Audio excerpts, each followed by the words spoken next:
সম্মানিত দর্শক শ্রোতা, আসসালামু আলাইকুম। এখন অন্তর্বর্তী সরকারের প্রধান আমাদের মাননীয় প্রধান উপদেষ্টা ডক্টর মোহাম্মদ ইউনূস স্যারকে আমরা পেয়েছি। এখন পরবর্তী যে আরো উপদেষ্টা নেওয়া হয়েছে, সেই উপদেষ্টাদেরকে কাকে কোন মন্ত্রণালয়ে দেওয়া হয়েছে এটাই তো অনেকের জানতে ইচ্ছুক। আজকের যে জনপ্রিয় পত্রিকা প্রথম আলোর শিরোনামে এসেছে, অন্তর্বর্তী সরকারে কে কোন দপ্তর পেলেন। আজকে যাদেরকে উপদেষ্টা করেছেন, সেই উপদেষ্টা মন্ডলী যারা আছেন তাদের মাঝে কে কোন দপ্তরে কাজ করবেন, কে কোন মন্ত্রণালয়ে কাজ করবেন, এটাই তো অনেকের জানার ইচ্ছা। তাহলে আসুন আমরা বেশি কথা না বাড়িয়ে জনপ্রিয় পত্রিকা প্রথম আলোর যে প্রতিবেদন সংগ্রহ করেছি সেই প্রতিবেদনে দেখে আসি কে কোন দপ্তরে কাজ করবেন। অন্তর্বর্তীকালীন সরকারের উপদেষ্টাদের মধ্যে দপ্তর বন্টন করা হয়েছে। প্রধান উপদেষ্টা ডক্টর মোহাম্মদ ইউনূস এই দপ্তর বন্টন করেন। আজ শুক্রবার মন্ত্রী পরিষদ বিকেলে প্রজ্ঞাপন তথ্যে জানানো হয়। প্রজ্ঞাপনে বলা হয়েছে, এ আদেশ অবিলম্বে কার্যকর হবে। প্রধান উপদেষ্টা ডক্টর মোহাম্মদ ইউনূস তার হাতে ২৭টি মন্ত্রণালয় বা বিভাগের দায়িত্ব রেখেছেন।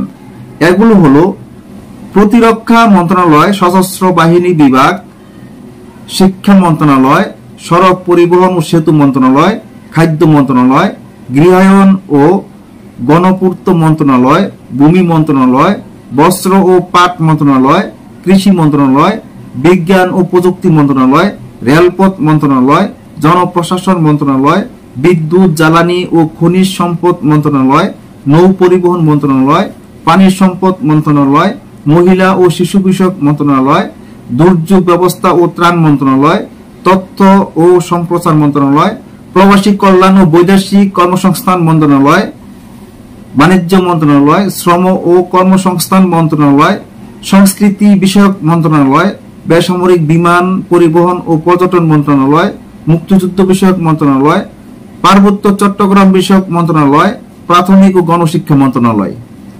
উপদেষ্টাদের মধ্যে যেসব মন্ত্রণালয়ে বা বিভাগ বন্টন করা হয়েছে: সালেউদ্দিন আহমেদ অর্থ মন্ত্রণালয়, পরিকল্পনা মন্ত্রণালয়; আসিফ নজরুল আইন, বিচার ও সংসদ বিষয়ক মন্ত্রণালয়; আদিলুর রহমান খান শিল্প মন্ত্রণালয়; এ এফ হাসান আরিফ স্থানীয় সরকার, পল্লী উন্নয়ন ও সমবায় মন্ত্রণালয়; তৌহিদ হোসেন পররাষ্ট্র মন্ত্রণালয়; সৈয়দা রিজওয়ান হাসান পরিবেশ, বন ও জলবায়ু পরিবর্তন মন্ত্রণালয়; শারমিন মুর্শিদ সমাজ কল্যাণ মন্ত্রণালয়; এম সাখাওয়াত হোসেন স্বরাষ্ট্র মন্ত্রণালয়; আহম খালিদ হোসেন ধর্ম বিষয়ক মন্ত্রণালয়; ফরিদা আক্তার মৎস্য ও পানি সম্পদ মন্ত্রণালয়; নূরজাহান বেগম স্বাস্থ্য ও পরিবার কল্যাণ মন্ত্রণালয়; নাহিদ ইসলাম ডাক, টেলিযোগাযোগ ও তথ্য প্রযুক্তি মন্ত্রণালয়; আসিফ মাহমুদ সজীব ভুইয়া যুব ও ক্রীড়া মন্ত্রণালয়। নোবেল বিজয়ী অর্থবিদ ডক্টর মোহাম্মদ ইউনূসের নেতৃত্বে গতকাল বৃহস্পতিবার রাতে অন্তর্বর্তী সরকার গঠিত হয়। গতকাল রাতে বঙ্গভবনে ২৭ জনের অন্তর্বর্তী সরকারের ১৪ জন শপথ নেন। ৩ জন ঢাকার বাইরে থাকায় তারা গতকাল শপথ নেননি। তারা হলেন সাবেক রাষ্ট্রদূত সুপ্রদীপ চাকমা, চিকিৎসক বিধান রঞ্জন রায় ও নৌবাহিনীর অবসরপ্রাপ্ত কর্মকর্তা ফারুকি আজম। সম্মানিত শ্রোতা, জনপ্রিয় পত্রিকা প্রথম আলোর যে প্রতিবেদনে আপনারা জানতে পেরেছেন এখানে কে কোন মন্ত্রণালয়ের দায়িত্ব পালন করবেন। আজ এই পর্যন্তই। আল্লাহ হাফেজ।